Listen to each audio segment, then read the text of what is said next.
Security is a safety net for our seniors. How will you help to preserve it? And we're going to start with Mr. Harrington. Yeah, well, this is state and federal, right, Steve?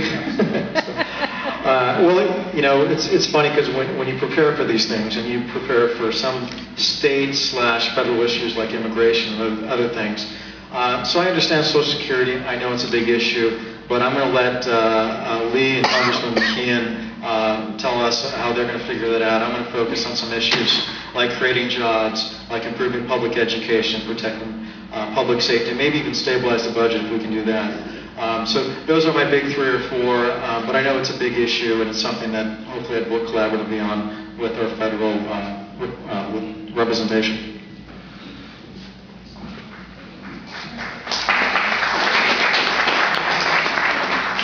Here's my opinion on Social Security. My sons are going to have it. My sons are 14 and 18. There's going to be Social Security when they are of age to get it. It was sold as an insurance policy, and basically it has morphed into something that people have trusted and believed that it's going to be there. So America has a compact to keep Social Security moving.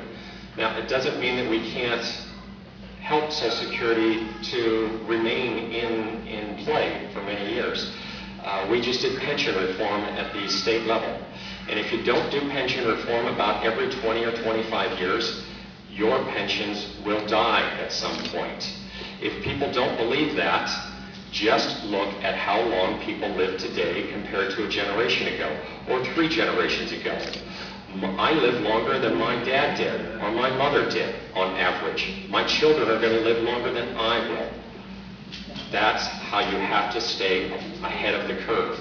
We did it with pension reform. We're going to continue to do that. You have to know that Social Security has to continue to evolve. We're lucky. We're going to live longer. We like that. But with that, we know that if we're going to keep something like Social Security moving, and I do believe it's going to be moving for hundreds of years, we have to know that it's going to evolve.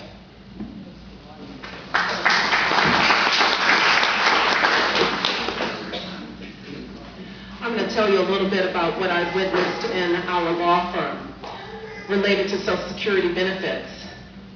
One of the things that I've witnessed is that individuals who have worked multiple years, started working maybe at age 14, and then now they're in their 40s, and something happens, health-wise. They then go to apply for benefits, and when they apply for the benefits, all of a sudden, Social Security Office, Social Security Administration gives denial, denial. I'm amazed that after hard-working Americans continue to be denied by the Social Security Administration.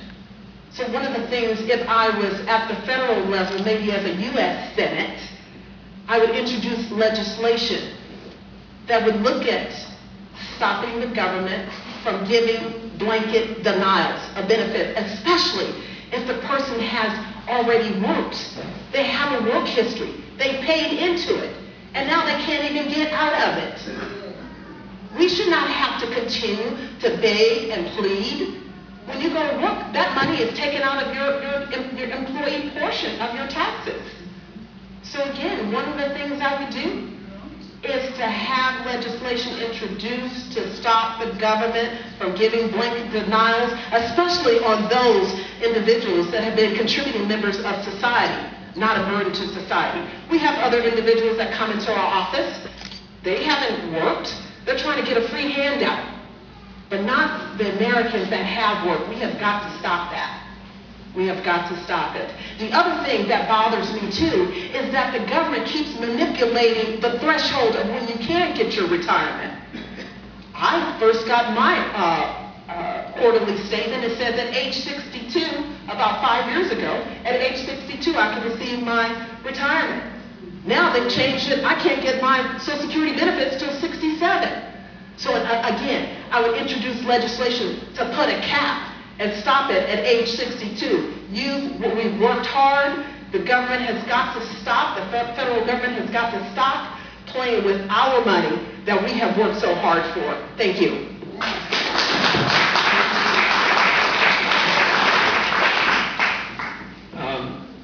Social Security is not an entitlement. It is insurance that you paid into. If you didn't pay into it, you don't get it. So you're not entitled to it. You paid into it. You deserve it. And I think the first thing, there is a problem, because there are, especially when you have downturns in the economy, there are fewer people paying in than are taking out. And so you have to do something about that. And I support removing the cap on income that you pay for payroll tax and Social Security. That's, I wouldn't trust my mother's retirement money to bankers in Wall Street. That's right. I don't think that she would trust it. And I want to make sure that Social Security is around for a long time.